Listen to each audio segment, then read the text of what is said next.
बांग्लादेश में संविधान भी है, संसद भी है, सेना भी है, मिसाइल भी है, तोप भी है, बारूद भी है, गन भी है। इसके बावजूद पिता के सामने बेटी का बलात्कार हो रहा है, पति के सामने पत्नी का बलात्कार हो रहा है, बच्चे के सामने मां का बलात्कार हो रहा है। और चलिए बांग्लादेश तो छोड़िए, इतना सब कुछ हो रहा है, इसके बावजूद हमारे देश में नेता, अभिनेता, लेखक, बुद्धिजीवी, पत्रकार, कलमकार जो छोटी छोटी बात पे ट्वीट करते हैं, छोटी छोटी बात पे वीडियो बनाते हैं, वो भी मौन बैठे हुए। और ये जो पिता के सामने बेटी का बलात्कार हो रहा है या पति के सामने पत्नी का बलात्कार हो रहा है, ये जाति देख के नहीं हो रहा है, ये देख के नहीं हो रहा है कि ब्राह्मण है कि क्षत्रिय है कि वैश्य है कि दलित है, धर्म देख के भी नहीं हो रहा है। बलात्कार करते समय बलात्कारी ये नहीं देख रहे ये हिंदू है कि जैन है कि बौद्ध है कि सिख है, केवल इसलिए बलात्कार हो रहा है कि ये काफिर है। अभी तो ऐसे वीडियो आए हैं कि बाकायदा अंडरवियर खोल के देखा गया है कि ये कहीं मुस्लिम तो नहीं है, और उसके बाद उसको मारा गया है।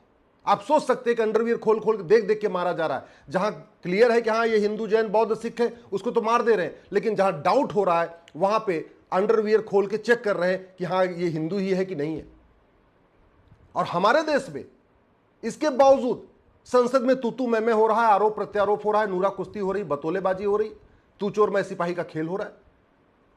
बांग्लादेश में हिंदू, जैन, बौद्ध, सिख खौफ के साए में जी रहे हैं।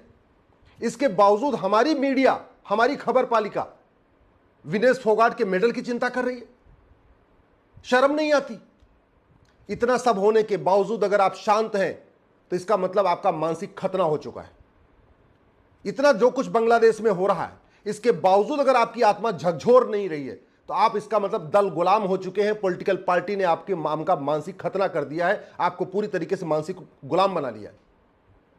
जो कुछ बांग्लादेश में हो रहा है इसके बावजूद भी आप चुप हैं, तो आप न समाजवादी हैं, न अंबेडकरवादी हैं, न लोहियावादी हैं, आप कुछ नहीं हैं, न गांधीवादी हैं, आप बहुत बड़े पाखंडी हैं। जो कुछ बांग्लादेश में हो रहा है अगर आप उसके बावजूद भी चुप हैं तो वास्तव में आप नेता कहलाने के लायक नहीं है, आप अभिनेता कहलाने के लायक नहीं है। आप अपने आप को समाज का प्रतिष्ठित आदमी मत मानिए। और एक बात याद रखिएगा, ये जो बांग्लादेश में हो रहा है ये पहली बार नहीं हो रहा है। ये जो बांग्लादेश में हुआ है यही पहले अफगानिस्तान में हुआ था, अफगानिस्तान भी भारत का हिस्सा था।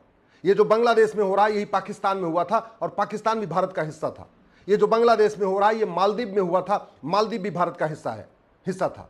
ये जो बांग्लादेश में हो रहा है ये कश्मीर में हुआ था और कश्मीर भी भारत का आज भी हिस्सा है। और जो आज बांग्लादेश में हो रहा है ये बाबर के समय में भी हुआ था, हुमायूं के समय में भी हुआ था, तुगलक के समय में भी हुआ था, गोरी के समय में भी हुआ था, गजनी के समय में भी हुआ था, अकबर के भी समय हुआ था। आज जो बांग्लादेश में हो रहा है ना ये आज की कोई पहली घटना नहीं है। ये जो बांग्लादेश में हो रहा है ये सीरिया में भी हुआ है, यमन में भी हुआ है, यजीदियों के साथ भी हुआ है और भी कई देशों में हो चुका है। इसके बावजूद समस्या के मूल कारण की चर्चा नहीं हो रही, इस समस्या के अस्थायी समाधान की चर्चा नहीं हो रही। नरसंहार होता जा रहा है, इसके बावजूद दुकानें लूटी जा रही हैं, शोरूम लूटे जा रहे हैं, खेतों पे कब्जा किया जा रहा है, घरों पे कब्जा किया जा रहा है। बड़े बड़े हवेली वाले बेघर बन चुके हैं। जो बेचारे आराम से अपने घर में रह रहे थे आज वो सड़क पे आ चुके हैं और इसके बावजूद उनकी बहन बेटियां सुरक्षित नहीं है। कभी सोचा आपने कि वो पत्नी अपने पति से आंख कैसे मिलाएगी जिसके सामने उसका बलात्कार हो चुका है? कभी आपने उस पिता की मजबूरी सोचा जिसके सामने उसकी बेटी का बलात्कार हो रहा है और पिता असहाय है? कभी आपने सोचा उस बच्चे से अपनी मां कैसे आंख मिलाएगी जिसके सामने उसका बलात्कार हुआ है, सामूहिक बलात्कार हुआ है? अरे कुछ तो शर्म कर लो, कुछ तो अपनी आत्मा को जगा लो। पार्टियों की गुलामी कब तक करोगे? नेताओं की गुलामी कब तक करोगे? और अगर तुम सोच रहे हो कि जो बांग्लादेश में हुआ है ये भारत में नहीं होगा, तुम्हारी बहुत बड़ी भूल है। जो बांग्लादेश में हुआ है वो कश्मीर में हो चुका है, जो बांग्लादेश में हुआ है वो भारत में भी होगा अगर अभी भी तुम दल गुलामी नहीं करोगे, दल गुलामी नहीं छोड़ोगे। अभी अगर तुम्हारा मानसिक खतरा भी जारी रहा ना तो जो बांग्लादेश में हुआ है वो यहां होगा।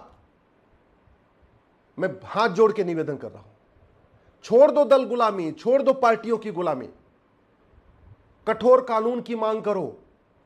ये जो मुगलिया जो स्कूल चल रहे हैं भारत में, 5 लाख से ज्यादा मुगलिया स्कूल चल रहे हैं जिसमें नफरत सिखाई जा रही है, उनको खत्म करवाने भारत में समान शिक्षा लागू करने की मांग करो। कम से कम 10वीं तक one nation one education board हो, वन नेशन वन सिलेबस हो, वन नेशन वन करिकुलम हो। छोड़ दो पॉलिटिकल पार्टियों की गुलामी।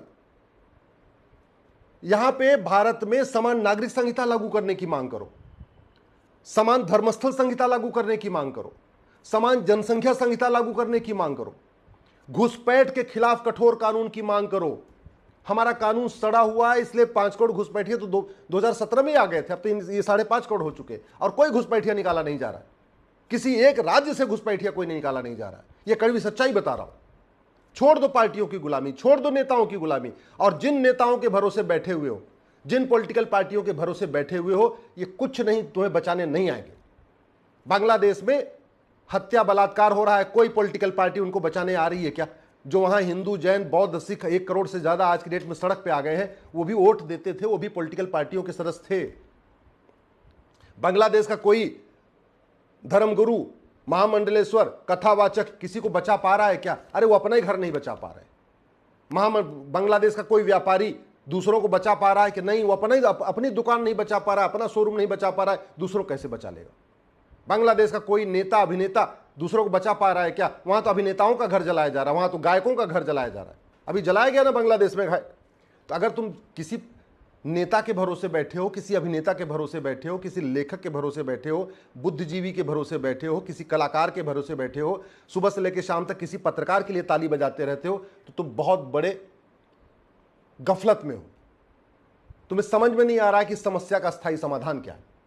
इस समस्या का स्थायी समाधान है भारत में 1 nation 1 education board, 1 nation 1 syllabus, 1 nation 1 curriculum. दूसरा कोई समाधान नहीं। जब तक ये पाक नापाक की सोच खत्म नहीं होगी, तब तक अराजकता खत्म नहीं होगी, तब तक हिंसा बलात्कार नहीं रोकेगा। और पाक नापाक की सोच बचपन से आती है, स्कूल से आती है, इसलिए नफरती स्कूलों को बंद करना पड़ेगा, समान शिक्षा लागू करना पड़ेगा। जब तक ये विशेष दर्जा चलेगा, विशेष तालीम चलेगी, विशेष स्कूल चलेगा, तब तक पाक नापाक की सोच नहीं बंद होगी। पाक नापाक की सोच के लिए समान शिक्षा के समान नागरिक संहिता भी लागू करना पड़ेगा। घुसपैठियों को भगाने के लिए घुसपैठियों और उनके मददगारों की 100% संपत्ति जब्त करने, नागरिकता खत्म करने, आजीवन कारावास, फांसी देने के लिए कानून बनाना पड़ेगा। धर्मांतरण को रोकने के लिए धर्मांतरण कराने वाले और उनके मददगारों की 100% संपत्ति जब्त करने, नागरिकता खत्म करने, आजीवन कारावास, फांसी के लिए कानून बनाना पड़ेगा। अगर हम चाहते हो भारत को बचाना, तो भ्रष्टाचार के खिलाफ कठोर कानून बनाना पड़ेगा, क्योंकि भारत में जितनी अराजकता है, ये सब काले धन के जरिए हो रही है। इसकी सबकी फंडिंग हवाला के जरिए हो रही है, FCRA के जरिए हो रही है। तो विदेशी चंदा नियंत्रण कानून बनाना पड़ेगा। हमारी यंग जनरेशन को जो नशे में डुबोया जा रहा है, बर्बाद किया जा रहा है, उसके लिए नशे के खिलाफ कठोर कानून बनाना पड़ेगा। और खुद भी सोच लो कि जितनी अराजकता बांग्लादेश में है, इतनी अराजकता दुबई में क्यों नहीं है, इतनी अराजकता कुवैत में क्यों नहीं है, इतनी अराजकता अरब में क्यों नहीं है? क्योंकि दुबई, अरब, कुवैत का कानून कठोर है। ऐसा नहीं है कि वहां पे सब लोग रहते हैं वहां पे। आप कभी सुना कि दुबई में कि भी हिंदू जैन बौद्ध सिख का घर जलाया गया हो? कभी सुना आपने कि कुवैत में हिंदू जैन बौद्ध सिख का घर जलाया गया हो? कभी आपने सुना कि अरब में हिंदू जैन बौद्ध सिख का घर जलाया गया? नहीं जलाया गया। क्यों? कानून इतना कठोर है। सठे साठ्यम समाचरेत, भय बिन होय न प्रीत। भारत को बचाना है तो भारत में जस्टिस विद इन ईयर लागू करना पड़ेगा, कठोर कानून बनाना पड़ेगा और जस्टिस विद इन ईयर लागू करना पड़ेगा। भारत अगर बचाना है तो ये जो जाति का जहर घोलने वाले नेता हैं, भाषा का जहर घोलने वाले नेता हैं, क्षेत्र का जहर घोलने वाले नेता हैं, इनको तिहाड़ में डालना पड़ेगा, जेल में डालना पड़ेगा। और वो जेल में तभी जा पाएंगे जब कठोर कानून होगा। जब तक ये पाखंडी, ये जो हजारों करोड़ की कालाधन बेनामी संपत्ति इकट्ठा करके और सफेद टोपी पहन के जो संसद में पहुंच रहे हैं, जब तक ये नहीं रुकेंगे, तब तक भारत में अच्छा कानून नहीं बन पाएगा। अच्छा कानून तब बनेगा जब अच्छे लोग संसद में जाएंगे, और अच्छे लोग संसद में तब जाएंगे जब बुरे लोग तिहाड़ में जाएंगे। जब तक बुरे लोग बाहर बैठे हुए हैं, ये अच्छे लोगों को संसद पहुंचने नहीं देंगे। और अच्छे लोग संसद तब पहुंचेंगे जब आप पार्टियों की गुलामी छोड़ोगे, आप नेताओं की गुलामी छोड़ोगे और खुल के बोलना शुरू करोगे, सच को सच बोलना शुरू करोगे। मुझे समझ में नहीं आता, जिनको चुनाव लड़ना है अगर वो मीठा झूठ बोलते हैं, समझ में आती बात। अरे आप आपको क्या, आपको चुनाव लड़ना है क्या? आपको पार्षद बनना है कि प्रधान बनना है कि सांसद बनना है कि विधायक बनना है? अगर बनना है तो ठीक है, फिर भी मीठा झूठ बोलते रहो। नहीं बनना है तब तो सच बोल दो, तब तो सही बात बोलो, तब तो कम से कम अपने फेसबुक पे सच्चाई लिखो, अपने ट्विटर पे सच्चाई लिखो, अपने इंस्टाग्राम पे सच्चाई लिखो। फिर क्या दिक्कत है? एक बात याद रखना, दुर्योधन का ननिहाल गंधार भी भारत था, राजा भरत का ननिहाल कैकेयी भी भारत था, मालदीव भी भारत था। हर जगह से हिंदू खत्म हो चुके हैं। भारत के 9 राज्यों से हिंदू खत्म हो चुके हैं। 200 जिलों 800 जिलों में से 200 जिलों में खत्म हो चुके हैं। 6000 तहसील में से 1500 तहसीलों में खत्म हो चुके हैं। अभी भी अगर मानसिक खतना जारी रहा, अभी भी दल गुलामी नहीं छोड़ी, अभी भी पार्टियों की गुलामी नहीं छोड़ी, अभी पाखंडियों को एक्सपोज नहीं किया और अभी भी कठोर कानून की मांग नहीं किया, तो जैसे आज बांग्लादेश में पिता के सामने बेटी का बलात्कार हो रहा है, पति के सामने पत्नी का बलात्कार हो रहा है, भाई के सामने बहन का बलात्कार हो रहा है, बच्चे के सामने माँ का बलात्कार हो रहा है, ऐसे ही पहले कश्मीर में भी हुआ था और ऐसे ही बाकी भारत में भी होगा।